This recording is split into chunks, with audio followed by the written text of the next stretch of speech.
What's up, everyone? Kevin here from Skywatcher. Welcome to another episode of the What's Up Webcast. We do this every Friday, 10 a.m. Pacific, right here at the Skywatcher USA YouTube channel. We cover everything from what's up in the nighttime sky to equipment to helpful tips and tricks. And of course, at the end of the month, we have a special guest to talk about their specialty in the field of astronomy. So it is the end of October 2024. I have no idea where the year has gone. I think we all feel the exact same way. Before we get started today, if you like what you see here, please do the typical YouTube. I hate saying this stuff. The typical YouTube stuff. Go up, like, subscribe, let us know we're doing a good job and all that fun stuff. And then, of course, you can always go over to our website, skywatchusa.com. You can pick up all kinds of cool stuff. There, we've got a bunch of stuff on sale. And we have mounts on sale this month. Actually, that sale is about to end because we're getting to the end of the month. So if you've been looking at getting one of our go-to equatorial mounts, now's the time to get it. Go through your favorite dealer. You can buy on our website, pick your poison, have a good time, get something cool. And then if you want to support us a little bit more, head over to skywatcher.threadless.com. And you can check out all of our cool shirts and swag, and all that just goes to supporting the channel. So that's pretty much everything that's going on right now. So we're going to go ahead and bring in Dan. Here's Dan. Poof! There's Dan hiding in the wings. Good morning, Dan. How you doing? Good morning. Good morning. It's one-ish here, so yeah. Good morning to you. You're joining. I know you're on the East Coast, but where exactly? Long Island, New York. Okay. Yes. You can probably tell from the accent. So. Yeah, I'm on Long Island, not in Long Island. Yeah. I'm on Long Island in New York.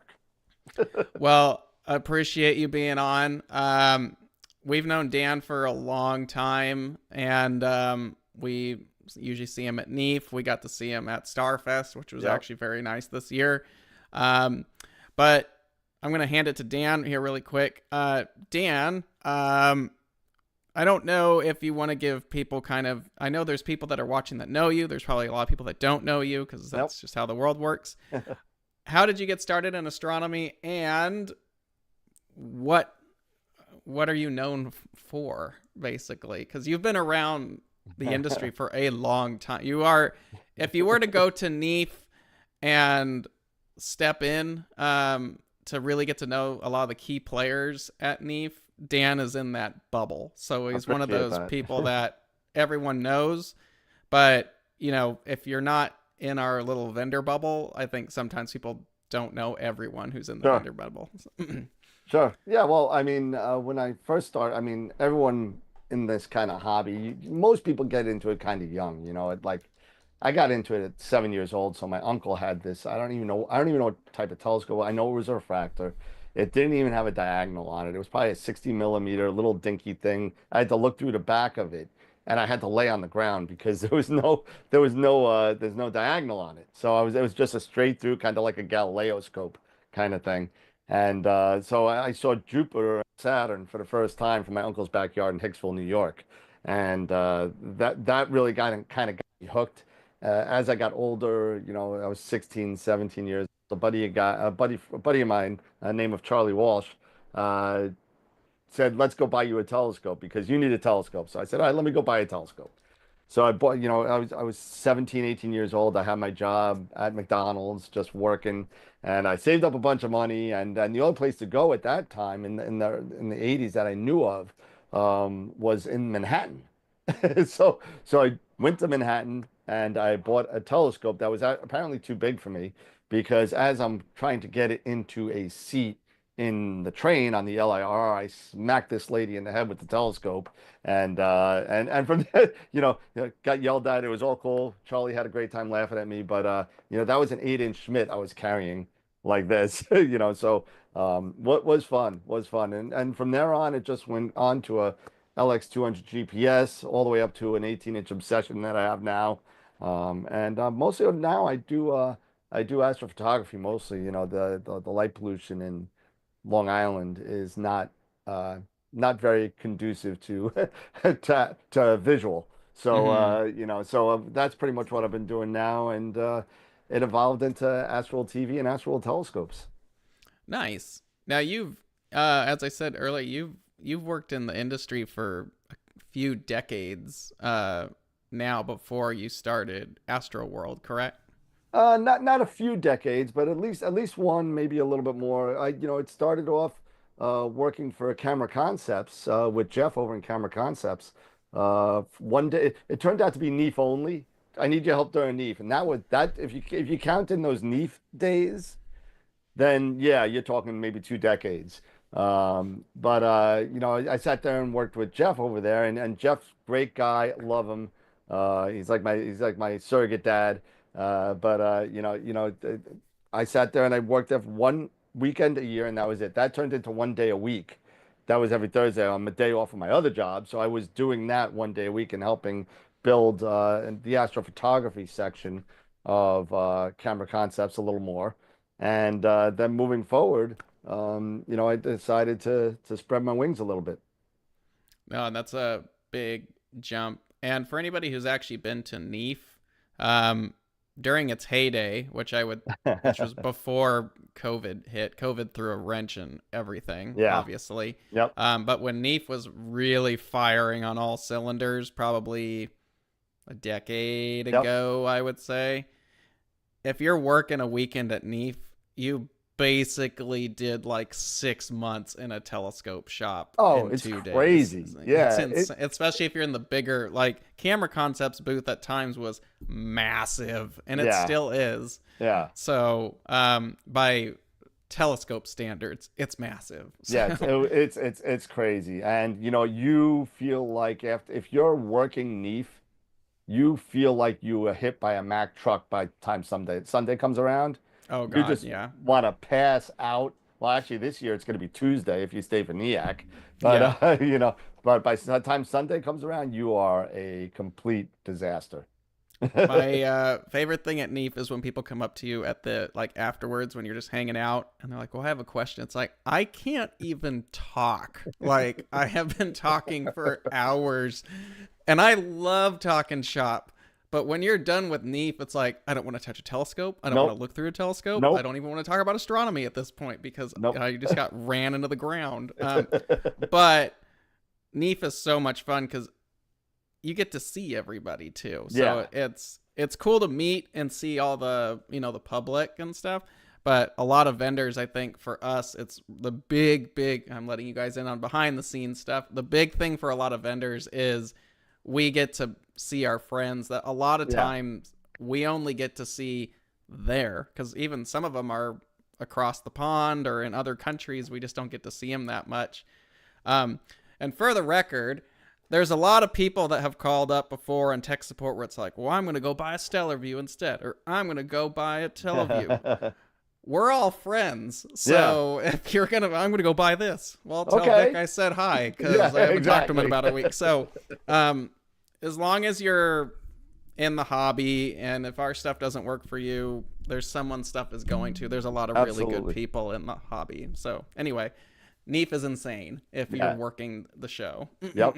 I see a lot of people talking about in the chat, Yeah, so thank you for the LIRR. Sometimes I take it for granted. LIRR is the Long Island Railroad. So that's where it's a train, that's what we use here. And thank you for putting the NEAF link up. Yeah. Yeah. If you guys are wanting to go to NEAF, Yeah. we are usually once everyone gets through the holidays, the first thing usually in January that all the vendors start talking about is like, okay, let's talk about NEAF. Yep. Because What are we bringing? it's a lot of work. I'm not trying to make it sound like it's awful. It's not awful, but it is the biggest show that we do, I think, for anybody. And Now, it's just a now that ton of AIC's prep. out, so Yeah. but I mean, NEAF is still bad. Listen, a lot of the vendors last year were talking about how scary light it was. Just so we get this out in the record. If you guys don't remember what happened last April, you got some issues. Okay. There was an eclipse, and if you got eclipse on one side, the last one in the United States for what, 20 something years, and you got NEAF the weekend before, I think a lot of people are going to choose the eclipse, and I can't really blame them. No. So I'm Yeah. expecting this year to be just where it was the year before the eclipse, because the year before the eclipse was busy. Yeah. It was busy and it was nice and it was a lot of people. And you're right. We don't get to see these friends from, different countries and different areas of the United States. And that's why I go up to Starfest in Canada. I get to see people like Steve Malia from Starfield and you guys from Skywatcher, because I knew you guys were there last year. I was like, cool, they're going to be there too. So, it's nice to see that when you get a larger group of 100 or so vendors under one roof, coming from Italy, Greece, China, all these places and it's just really great to see these people. And it's good to have that camaraderie because you're right. We all are on the same team here. And it's nice to see that.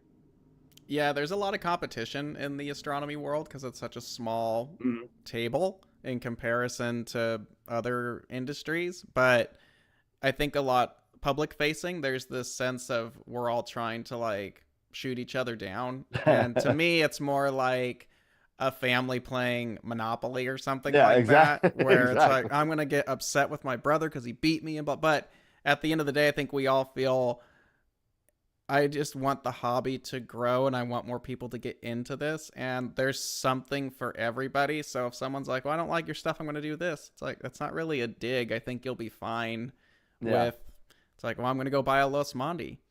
Scott and Tanya are over Yeah. there. They're There you go. awesome. Like Here's their phone number. They're everyone's, great. yeah, yeah. Tell them I said hi. Yeah, exactly. But yeah, we're all a large majority. It's rarer, I think, in our line of work to feel like we're, lack of a better term, enemies with someone. Yeah. We're frenemies. It's yeah, it's very rare where you have people that you're just like, I can't work with this person. No. Like I would say 98% of the people, everyone's really cool and easy to work with. And if we don't have it, I have no problem recommending you to someone who's probably going to meet your needs at that point. Exactly. And Just that's moves what the hobby that's what's forward. good with this business because we kind of work with each other. Like like if I have something like I'm a dealer of or reseller of some things that people don't normally kind of sell. You know what I mean? So there's only like one or two of us on certain things in some cases, and we work with each other. So hey, listen, do you have this? Because I don't have it. Can you send it to him, and I'll get you on the flip side. That kind of thing. Mm-hmm. So it's good to have people and those relationships. And if you're not capable to build those relationships, you really should start because, it will help you. It will help Yeah. you build it. There's a question for you. What is an average day at Astroworld look like? Well, is it Astroworld TV or Astroworld telescopes? Because they're two different things. Astroworld telescopes is tough. It's I love getting the phone calls and I love helping people. And I'll be the first person to admit I don't know everything. I don't, but I got people like Kevin. I got people like Tom Bramwell over at Prima Luce. I got people like, that if I have a question, if I don't know the answer, I'll get the answer somehow, some way. But I like helping people navigate, especially people that are just coming in to the hobby. We can kind of not only through the store, but through the Astroworld TV YouTube show, we can help you navigate these speed bumps twice a week. We do twice a week shows on YouTube, and that's crazy. Nobody does that. And it's not like a 5 minute thing, it's 2 hours. So, I mean, and the chat, I see a lot of people in our chat here in the Skywatch USA channel that I recognize from Astral TV. So, I mean, and we can help you navigate those speed bumps. What's a flattener? Oh my God. Well, why do I need one? What's a reducer and what's the difference? All that kind of stuff. What scope do I need? I want to shoot this. I want to shoot that. I want to shoot the Andromeda Galaxy in one shot. Well, you're not going to do that with a 10-inch Schmidt. It's not going to happen. He's like, well, why not? Well, it can. It's just going to take you a long time. You'll have to do something called a mosaic. Well, and but that all those things are kind of these. Sometimes people see either through TV or science textbooks or whatever these wonderful pictures of Hubble and now James Webb. You see these great pictures, right? And you want to take those pictures. Yeah. Sometimes The pocketbook has something to do with that. You don't have a multi-billion-dollar infrared telescope that you're using. Or, not only that, it's just sometimes people have this concept in their head that they could just take that picture right away. And I'll tell you one thing though, this is the time to get into astrophotography right now because it has never been more easier to get closer to that idealistic photo that you kind of want to get. Things have just been so amazing with the technology from the sensor sensitivity all the way through the optics and the all-in-ones. It's incredible. Yeah, it's now is really an amazing, like you said, there's no better way to put it. Because I remember when I was getting started, this was, I got my first telescope in 1999, and then I probably got really serious in the early 2000s. It is funny to see things come around. Like, for example, this one just strikes me. A couple of years ago, ZWO announced their Duo camera with the built-in guider, and Hmm. you had all these newcomers in there that were like, "Oh man, that's awesome." Yeah, Yeah. that's not new No, by any it's not sense of the new. imagination. The Um, first one I remember, I believe, was S-Big had a yeah, the self-guiding. Yeah. ST series, Yep. and then they did the STLs, Yep. and obviously the sensors now are way Uh, better. yeah. Well, they were all CCDs, so I Yeah, mean. but it's um, it's I remember looking at all this stuff, and I'm never going to be able to afford any of this. This is like a camera back then was, I mean, you can spend 3 grand. You get a full frame camera for 4 grand right now. That's Yeah. insane. Yep. In the Yep. early 2000s, you were somebody if you You're like had an 9, STL 12 grand. 11,000. Yeah, it was like the AI to go to the Advanced Imaging Conference, which at the time was the pinnacle conference for astrophotography. You either had a Takahashi, an Yep. astrophysics, Yep. or a RCOS telescope, and Yep. you all had STL 11,000s. Yep. That was like the combo to do it. And nowadays, you have people with these little dinky cameras and these little tiny computers, and they're taking amazing pictures Amazing. that Amazing. rival many of what the old guard used with systems that would cost as much as a car. Now you have stuff that's itty bitty, and Yep. it's like, holy cow, this is amazing. So And there's even if you so don't many even want to world class go, imagers now. So yeah, even if you don't even want to go full frame, I mean, I got right in my living room right there. It's my little setup. I got a Pegasus Nix 101 with an FRA 400 and a 2600. mhm. And I lift it up on my shoulder, telescope still on it, walking out to the backyard, and then boom, lay it out there. And you know what? It's a quintuplet. It's a 400 millimeter scope, got beautiful wide field, and it's an APS-C chip. So I mean, and it works great, and it works awesome. I was teaching I do a lot of teaching. I do a lot, at least on Long Island and in the area. I do a lot of, in-person classes of people that want to get into astrophotography at nighttime, and I'll sit there and I'll teach them a little bit. We'll meet at the beach or whatever, and we'll take some pictures. I go there and I said, I'm just going to do this with you. I'm not even going to keep the data. I don't even want to even bother with it, whatever. So I take this picture of the FRA 400 and I take this picture of the Veil Nebula complex, and I take it. And I was using the Altair 4 nanometer dual band. And let me tell you something. I just want to get more data on it now because the data was so nice. I said, forget it. I'm just gonna continue with it, and hopefully I could get some more stuff. But right now it's nice and it's overhead, but it looks pretty cool. And that's what I like most. See, I ride a hard, and I think you're in the same boat. It's difficult when you, okay, let me back up. It's amazing how many people in this industry are not seriously invested into the hobby. And I think a lot of people start and then you burn out because burnout is a big problem in Oh our yeah, neck of the woods too, because it's really easy to be like, oh man, I get it all the time. You're so lucky you get to play with telescopes all the time. 90% of my day is skew numbers and dealing with problems, and it didn't Yep. ship right. And I'm not complaining, but it's a job. And Yep. there's a reason why we get hired to do what we do. And we navigate all that. The cool part is when you get to play with a new telescope or work with people. That's the fun part about all of it.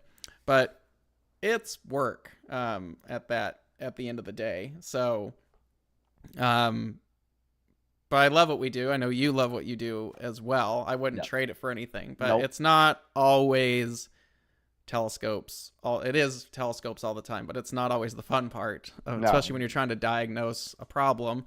It's probably this stupid USB cable. Usually is. Likely, yes. Did you switch out your cables? Yeah, you try turning it on and off again. So it's like, Reboot. What was that? Clerks? Did you turn it on? But it's true though. I mean, there are things. I mean, I have a little section of the pre-show that I have on Astroworld TV. It's called "Don't Get Frustrated," and basically, it's just me doing stupid things that we always do, like don't take the lens cap off, plug the USB cable into the wrong place. Stuff like that. And it just says, don't get, but we all do these things. And to this day, even seasoned astrophotographers like Kevin and myself, we still make these same mistakes on occasion. It's just, and sometimes because we've been doing it so long, we don't think of the easy stuff first. mm-hmm. I know I took the lens cap off and I'll be working on it for 2.5 hours to realize I didn't take it off. So, I mean, it's one of those things, and it's those types of little things that people with experience like Kevin, myself, and others that could help. When you have questions, remember the only dumb question is the question that's not asked. So just ask the questions. Don't be afraid. No one's gonna call you dumb. No one's gonna call you anything like that. But ask those questions because it will only further your enjoyment of what you're doing. And if you sit there for 3 months to figure something out on your own, when you don't ask the question with someone else and somebody else can give you an answer like that, that may shy you away from the hobby, and that's something that we definitely don't want. Mm-hmm. So just ask. Be open and be open to criticism too. Be open to criticism as well on things that may work better for you. Yeah, and there's so many helpful people out there, but I see that a lot at even my outreach events when we're not doing astrophotography. I have a lot of high-end stuff in my collection at this point, and I'm not trying to be egotistical about it. But as you get into the hobby more, especially when you start doing professional level like we're doing, you get to play with a lot of stuff, and you kind of find what works best for whatever that you do. And a lot of times you ramp up to the higher level stuff because it's gonna support what you're gonna do. But I've had people show up where I have my 7-inch triplet out there or my 28-inch Dob, and they're like, "Oh, I don't want to set up my stuff. This is so much better." It's like, no. Like, I started with a 50 millimeter refractor. Yeah, it sounds about right. And I still have it. It's in pieces, but I still have it. And yeah, I have this gear and this gear and this gear. My equipment being at this level does not discount you being at your level either. Mm-hmm. The important part is that you are out here sharing it or enjoying the hobby. So if you have if you have a Star Adventure and a little lens, my telescope is no better than your stuff because we're both out here with the same goal. We're enjoying the hobby that we like. I'm just enjoying it in the level that I want to be at, and you're enjoying it where you're at. There was a time where if you told me I was going to own what I have, I would have never believed you. Because I remember being that kid who had really no money, and I was at Starzona, and it's like, I just want to get a 2-inch eyepiece. And for my little 10-inch Dob. And I could barely swing the $50 to buy the eyepiece. So we're all at different levels. But what I find as when you're talking to people like Dan and I or anybody else, who you could really tell the difference is there are people out there that like to show off and they get egotistical about it. But there's far more people out there that want you to succeed because there were people for Dan and myself I could name. I have like a whole second family of people Yep. I could name that I would not be where I'm at professionally and knowledge wise without the foundation of the people that came before me. And I try to give back to those people when I can now. But we did not get here by just shelling money out. No. And we've done a lot of stupid stuff too. Like Dan said, I have blown up sensors before. I have Oh yeah. cracked lenses before. I have wanted my filter wheel to be chucked into a wall like a discus because I'm tired of dealing with it. Like, we've been there. And yeah, Dan's right. There are a lot of times where we're helping you that we may skip some of the basic stuff because we think we've gotten it covered. We fall victim to all the same stuff, and we've been there. Yep. And we understand it. But a lot of us in the industry, and Dan's awesome at this, is I know where you're at because I've been there, and I know that you're this close to being awesome at it. And yep. The best feeling is when you help someone and they actually blow past you eventually, where it's like, it's already happened a couple times. you see someone who it's like, here's my first picture. It's like, oh yeah, that's not bad. Good shot at like M31. And then 6 months later, you're just like, dang, like I could never do that. Like, there's just a lot of really awesome people out there that, but yeah. So we rambled for a while. Yeah, Grandmaster Yoda's got a question for you. Yeah. Any chance to make an adapter for the HEQ5 with the 150? There is an adapter that exists. The reason we're not bringing that adapter in is because you eventually just get too many adapters. So if you're talking about the Wave 150, there's an adapter for the carbon tripod. There's technically an adapter for the EQ5 series, and there's an adapter for the EQ6 series. It just gets to be too much stuff.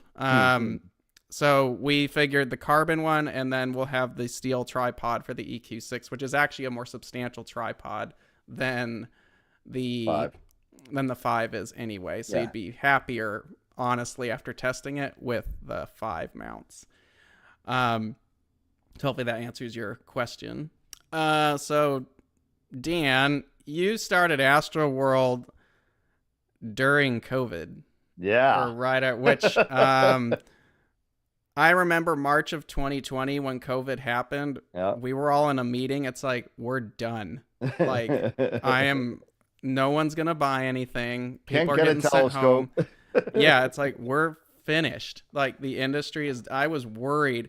And then, holy crap. It exploded. A couple of months later, it's like, stop. It's like, it's hard enough to be in the telescope industry on a good day. There's a lot of people who are like, hey, can I get a discount? Hey, maybe I should open up my own store.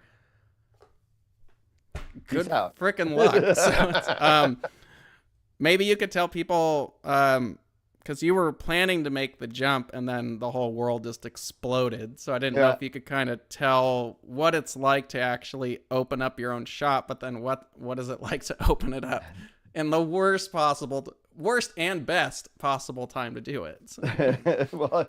Well, yeah. I mean, like I said, I kind of offline, we were talking about this a little bit, and I kind of missed that explosion of the boat I missed the boat out on the COVID explosion just by a little bit. I think I S-corped the business in early 22.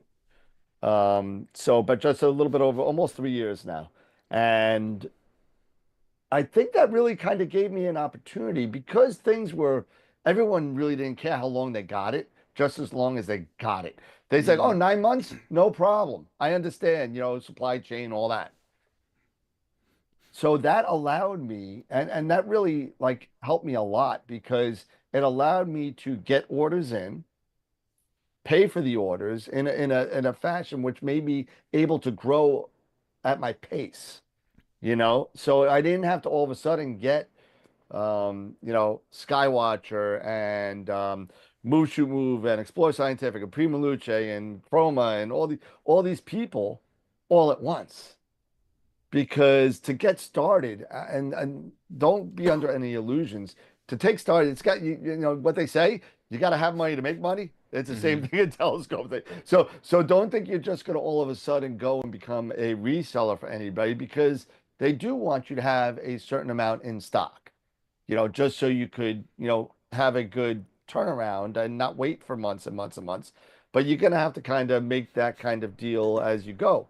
But that being said, COVID allowed me to kind of grow at the pace that I feel comfortable with. I still have my full-time job.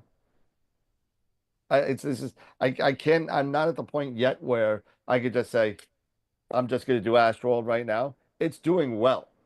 But I think, and I appreciate, you guys at Skywatcher and yourself, Kevin, and Jeff and Jared and all those guys over there that allow me to come on this to kind of to get the word out a little bit, because I'm hoping that, through a show like this, that people will get, hey, there's another dealer in New York. Let me see what they've got, and just be aware. I like to be fully transparent with my business, at least as much as I can. I don't have the stock of, let's say, and some of the higher uh, profile dealers out there. And again, I don't want to mention any names, but you guys know who they are, the big guns that are still out there. I don't have that kind of stock yet, but I'm growing, and I'll love any support that you give me. What would you? I've talked to people before. What would you tell someone having done it yourself if they wanted to seriously consider opening up a telescope business like today? Don't do it during COVID. No, listen, I just had this conversation with a friend of mine. He's like, I want to do what you're doing. I love the telescope business. I love everything, and I love doing it. I've worked in it in a couple of years, and I want to do it. I said the same exact thing that I just said on the show. I don't embellish things, for those who watch me on Astroworld TV, I'm like the Simon Cowell of the show. I'll tell you how bad it is. You know what I mean? In a nice way. But the same thing, you got to kind of have some sort of discretionary income to start a business. You can't sit there and have a little nest egg. You're gonna have to kind of have some sort of money to get the stuff that you're gonna sell. If you're lucky enough, you might be able to find a couple of people out there that are willing to drop ship for you. But when you're doing that, just remember that drop shipping takes longer than it would take that if you had it in store. Because you got to Yep. place the order, they got to see the order, they got to get the order out, they got to put it out. Whereas if you have it on your shelf, I literally if I have something in stock, it goes out same day. Mm-hmm. Same day. I go right up to the UPS store, I drop it off myself. And that's what I do.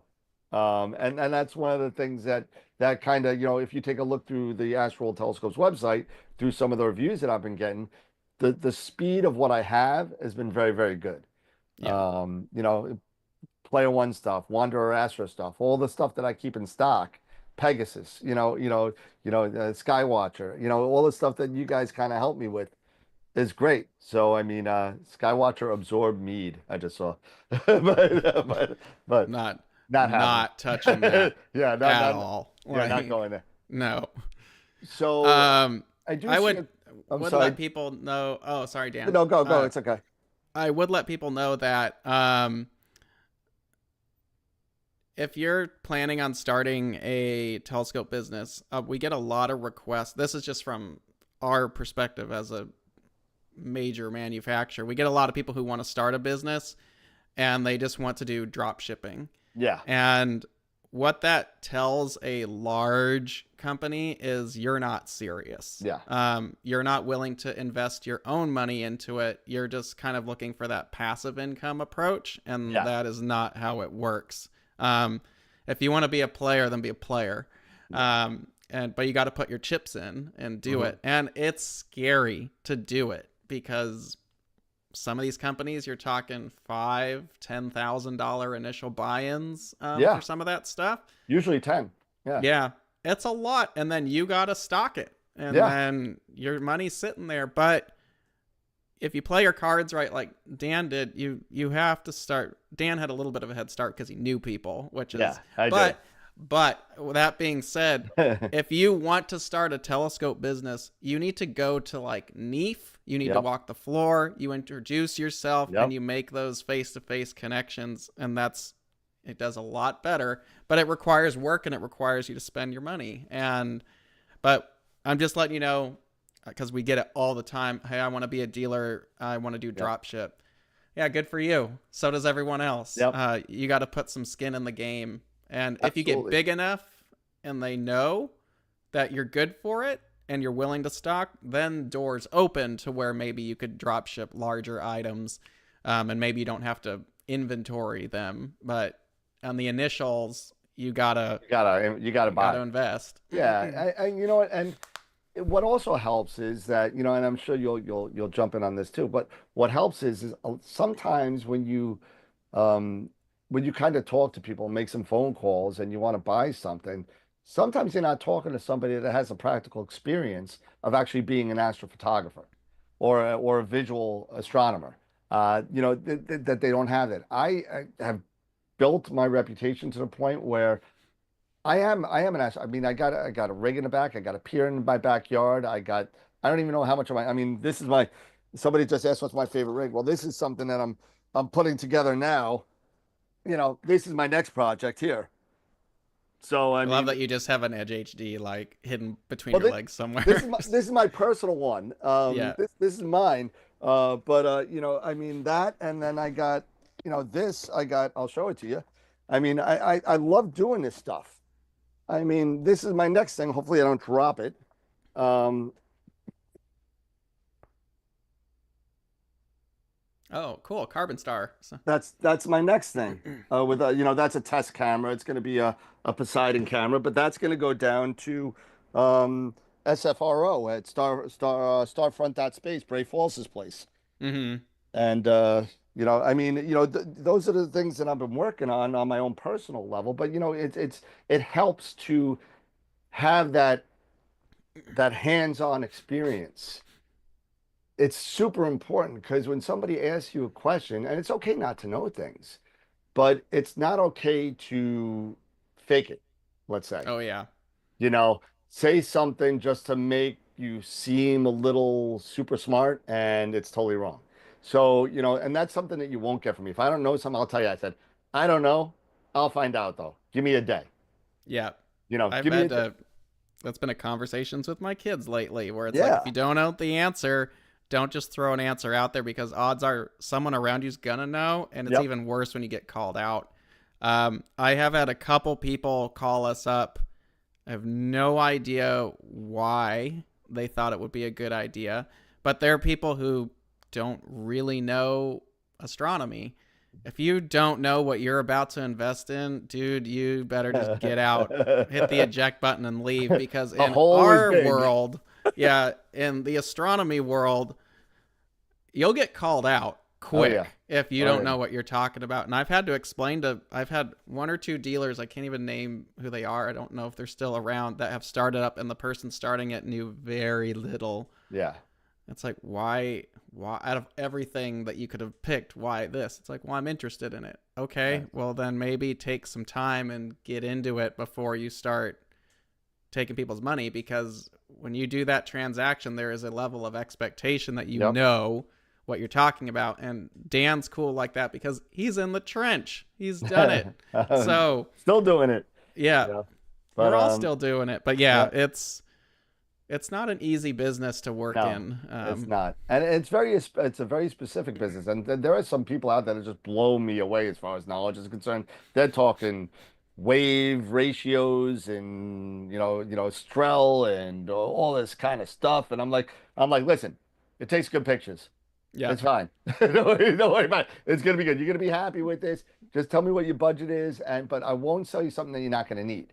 You know what I mean? I'm not gonna just pile you up with a whole bunch of garbage that it's gonna end up in a closet. I got on the show. I got a closet of death right here to my left. I can show it to you if you want. It's like this black closet with a skull and crossbones. It just things go in there to disappear.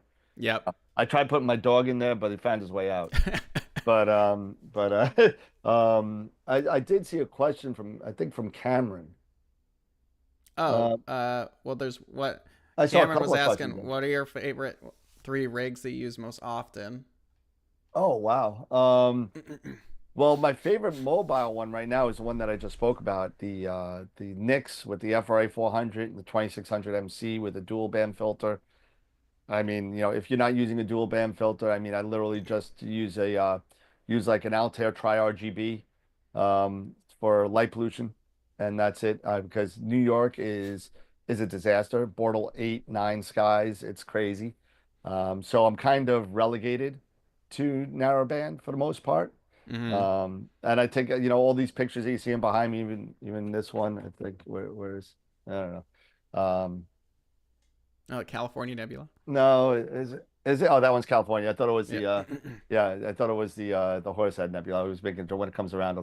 But that one is really good. I have my Astrophysics 130. I love it. I put that on my pier in the backyard. That's on an EQ8 Skywatcher. Love that mount. It's an awesome. I've been a Skywatcher mount user for years, for a long, long time. I don't, I've had the 8 for the past 2 or 3 years. Before that, I had the 6R for like 2 or 3 years before that. And then before that, I think I had a 5 before that. So I've always been very partial to the Cinta software and EQ mod and all that kind of stuff. And that kind of helped a little bit. I've since moved to Green Swamp Server, which is another program that we use for Cinta mounts and Skywatcher mounts. And then the third one, I'm really starting to like this Carbon Star for grabbing photons really quick. I've been testing it for a while before I send it down to Starfront. And I'm really kind of liking it. Everyone kind of gets a little freaky about Newtonians, and but let me tell you, the way it gathers photons so fast, and to be in a light polluted sky as I am, it was very, very nice to see the results that I'm getting in such a shorter period of time, which Mm-hmm. is making me kind of think about faster scopes, like a Quattro, Yeah. something like that. But I still want to get the depth. I still want to get the focal length. I don't want to sit there and Yeah. get a Rasa at a 400. I could shoot f5 point whatever with my FRA 400. I could shoot f2. Yeah, that's great, but I lose a little bit. You get some resolution, but I lose a little bit of field. The And modern sensors nowadays, if you're shooting at like f4, you're cooking with gas yep, at that point. I yep, mean, there's with a 80% QE sensor. yep, I mean, yeah, you'll get more punch faster with the faster scopes. If you're somewhere between f5, f4, and f6, yep, you're fine. Even yep. f7 F7, you're from a fine. dark sky Yep. sight, you're good. So Yeah. let's see. What other questions? 7-inch refractor and 10-inch Maxitoff Cassegrains from Skywatcher. I wouldn't expect to see a 7-inch anytime soon. Here's the deal with 7-inch refractors, having owned 2 of them. They're huge telescopes, and they are not like a 6-inch. A lot of people are like, oh, if you made a 150, then you can make a 180. Yeah, sure, we could make it. Can you handle it? Because it's not something that I would recommend. And there's the ASIair 185, and I've Yep. seen those. Yep. Not small. No. Not a small telescope. And what makes me laugh is if someone's like, I'm thinking about getting a 185, can I put it on an AM5? Yeah. You should look at one first. So 7-inch refractors, if I would love us to make one, I've wanted an Esprit 180 for years. If Skywatcher were to make one, it would probably be an Esprit level, and it's not going to be cheap because you're still probably looking at 10 to 15,000 for something that would meet the quality level that we would feel acceptable for selling. So no, probably not on the 7-inch. I'm not saying no, but I don't handle and make those final decisions. I have asked for those, but realistically, I just don't know that they would sell that well because we wouldn't want to use subpar material and just make it cheap. We would want it to be really good, but that comes at a cost at that aperture size. 10-inch Maxitoff. I have asked for a 10-inch Maxitoff Cassegrain before, and I got the answer of no. So then I was like, well, how about a 9-inch version? And they're like, maybe. and that's where that was left off. I have asked for both of those, and I don't have anything to share beyond that. So, any plans on making a competitor to the ASIair? Ooh. That is a very, That's a very very loaded. large order as well. This is what's been driving me nuts lately. I'm going to go on a professional rant here because it happens a lot. There's a lot of people that say, oh, we should do something about ZWO. Great. Then do something about it. Complaining about it doesn't do anything about it. But I have to say the ASIair is a very tall order to go up against. And they've spent a lot of time on it. So I don't see us having something anytime soon. Maybe someone else. I don't know. I'm not privy to what everyone's doing, but Yeah, that's a large there is order. one out there. And I know the people that in the chat probably have seen this already. That's been all over YouTube already. Tube Tech, the Astro station, is might be coming out. Who knows? It's already out in China. It's just not out here. And we'll see eventually what happens with that. Again, it's like the Goldilocks kind of thing. You know, you want something else. Everybody wants something else that's compatible with everything, and so you're not locked in.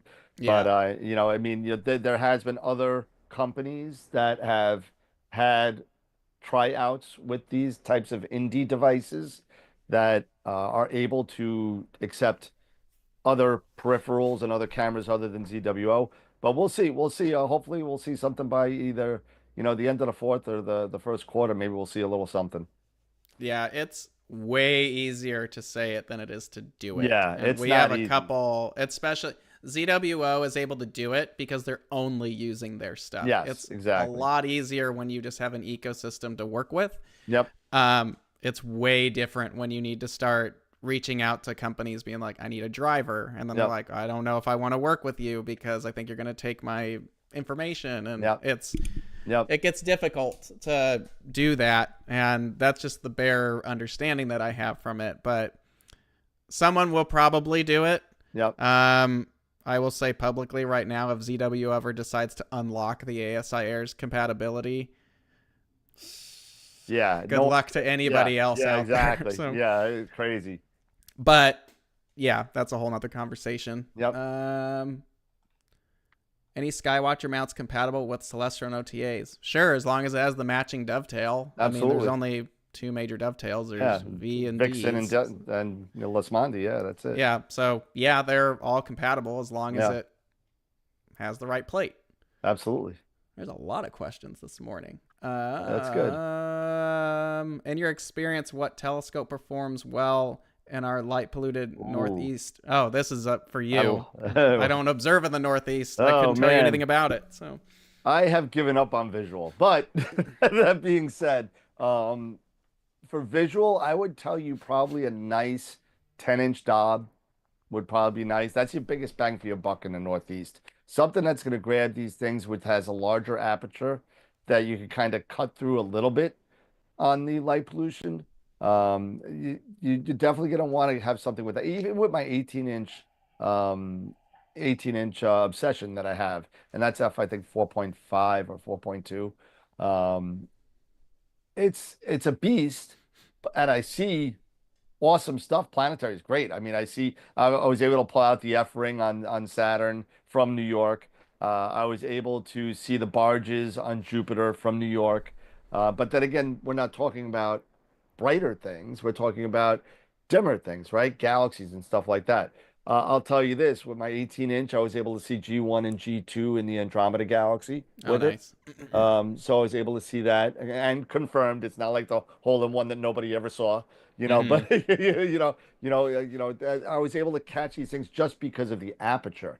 But if you're just getting started, don't go crazy. Get a nice Dob or something with nice, decent focal length and decent aperture to kind of cut through that that light pollution a little bit. It's just really, really difficult. Do yourself all another favor. If you're looking at nebula, pick yourself up a nice like an O3 nebula filter for Mm-hmm. visual. That'll make things like the Swan Nebula. It'll just pop out at you. Yeah. These things just all of a sudden it doesn't really it contrasts the background a little bit to make the other things brighter. So it really, really do yourself a favor. If you're going doing nebula watching, or if you're doing planetary nebula watching, grab yourself a nice O3 filter for visual, and That try was, I that. think, my first filter that I ever seriously spent money on was an O3. And Yep. yeah, a UHC and an O3 are like your best friend. There is H beta. I would wait on Yep. spending. If you're a serious deep sky observer, you have all three. There's a reason why they call that the horsehead filter, right? There's a Yeah, because that's about the only thing you use it for. there's some unique stuff, but it Yeah. is the least used filter in the kit. But the O3 and the UHCs are a good pair to have. But first, if you had to pick one, like holidays are around the corner. If you call up Dan, you're like, hey, I want to get my first filter, O3 Oh, three. all the way. Absolutely. Um, I know we're coming close to time. I just want to bring up AstroPalooza if I can. Oh, yeah, Uh, go for it. Yeah, so for those of you guys that and girls out there that know me and the show on Astroworld TV on YouTube, every year in December on the first Saturday, we have a massive mecca of people that come on to the show for 8 hours from 2 to 10 p.m. And it's really we do giveaways all day. It's really, really a nice thing. And I'm just gonna, I don't know if I can I share my screen or no, Oh, did I if ever if you unlock? can, if you want to share it yourself, that's fine. But There you go. Should be yours. let's see. Uh, actually, it doesn't matter. Let's see. Share screen. Let's see if that works. Plus my mouse is.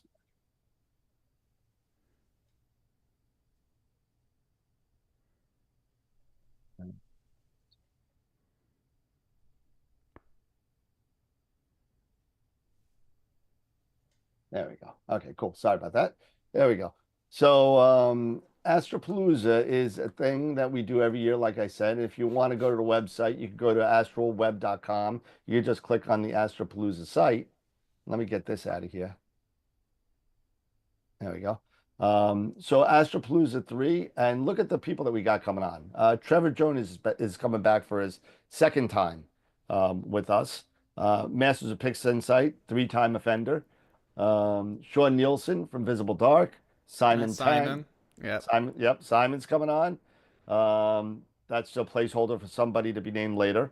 Wayne Parker, he's a dual offender here. And we got some new people. Sarah Matthews from Sarah Math's is going to be on. Ryan from Dark Rangers. Molly Wakeling, two-time offender there. Frank from SETI Astro. Guido, I don't have a picture of Ben yet, but the Narrowband channel is going to be here. And Wilfredo from Wilfredo's Astrophotography. And a friend of the show, Carlos Aragon, who does a lot of outreach and using astronomy to teach autistic children how to deal with kind of not autistic, but people with like disabilities that uses astronomy to help them deal with everyday life challenges. And it's really, really cool. He's a good friend of the show. He'll be on as well.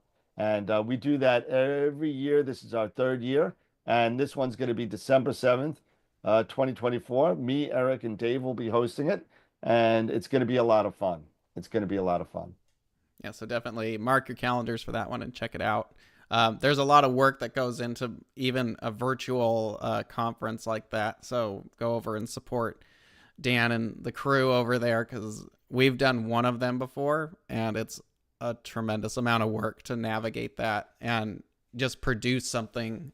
That's a lot of streaming time right Yeah. there. So Yeah, I mean it's a pretty cool thing to do, and I have a lot of fun doing it. And just to to put a exclamation point on what Kevin just said is to show how much of work this is.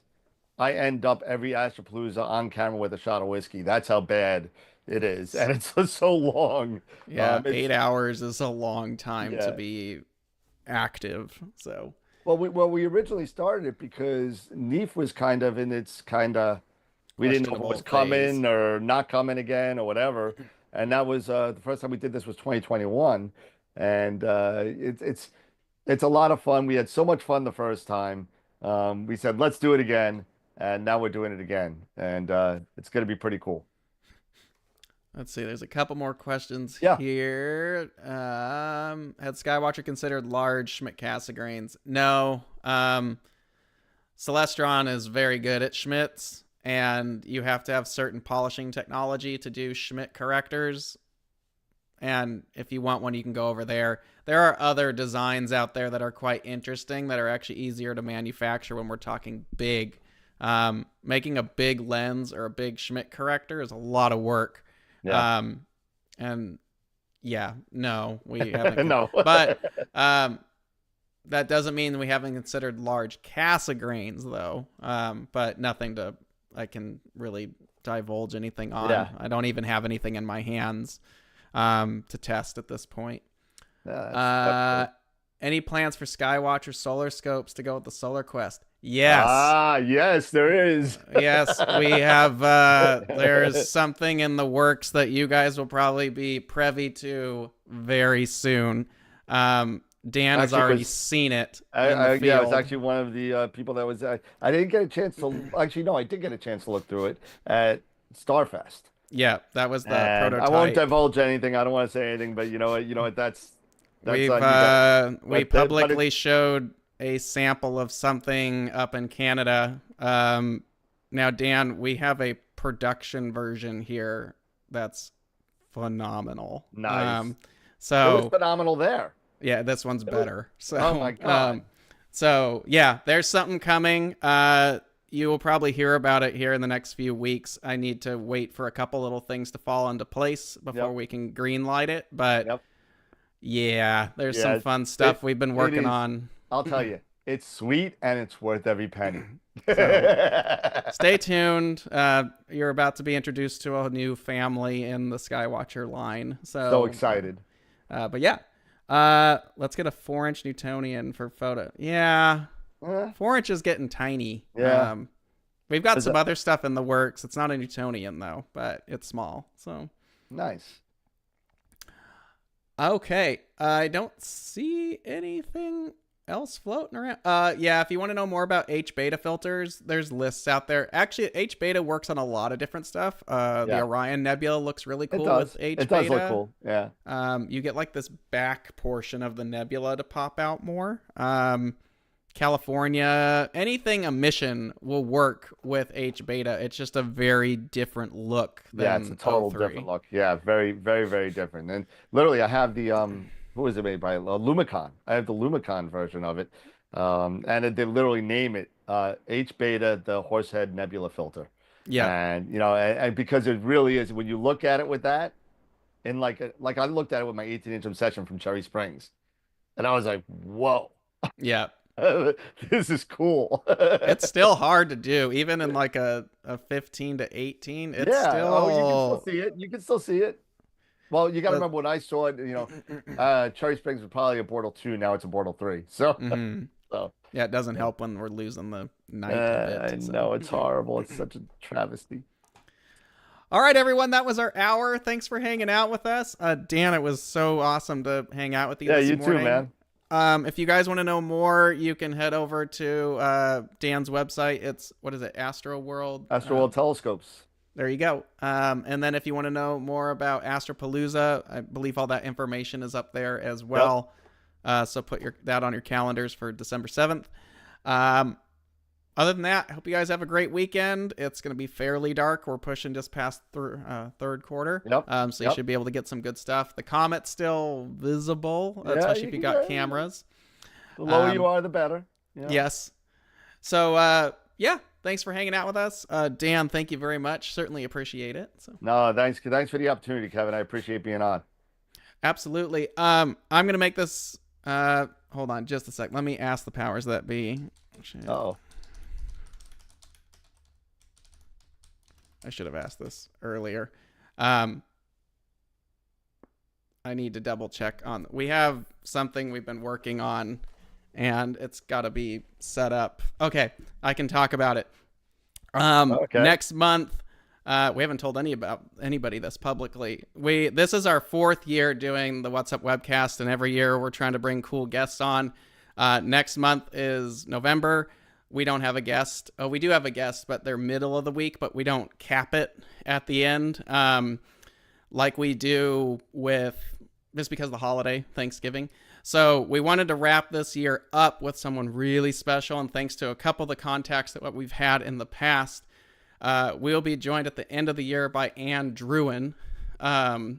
She will be on. So Nice. if you're not familiar with Anne Druin, she's married to Carl Sagan, but that's how most of you would know it. She is much, much greater than that. So she's done so much stuff with Cosmos. That's awesome. And all of that. So big thanks to some of our past speakers by helping us get to her.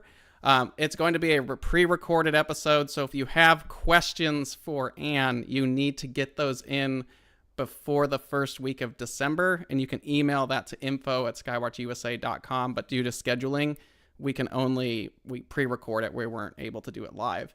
So I will take what I can get. So Absolutely. big thanks to Anne and the team for agreeing to be on. We were real stretching for that one, but we're pretty stoked. So anyway, if you've got questions, please throw that into, there's her full title. She's an amazing person, and I don't just want to be like, it's Carl Sagan's wife. It is. She is not just that. She's done so much for science and astronomy, so we're excited to have her on. But we will see you guys next Friday for a What's Up for the month and a new totem target and all kinds of fun stuff. Dan, thanks again. Absolutely. And, thank you, man. Other than that, go check out Dan's website, and we will see you guys next Friday. Have a great weekend. Clear skies. See ya. Take care, guys.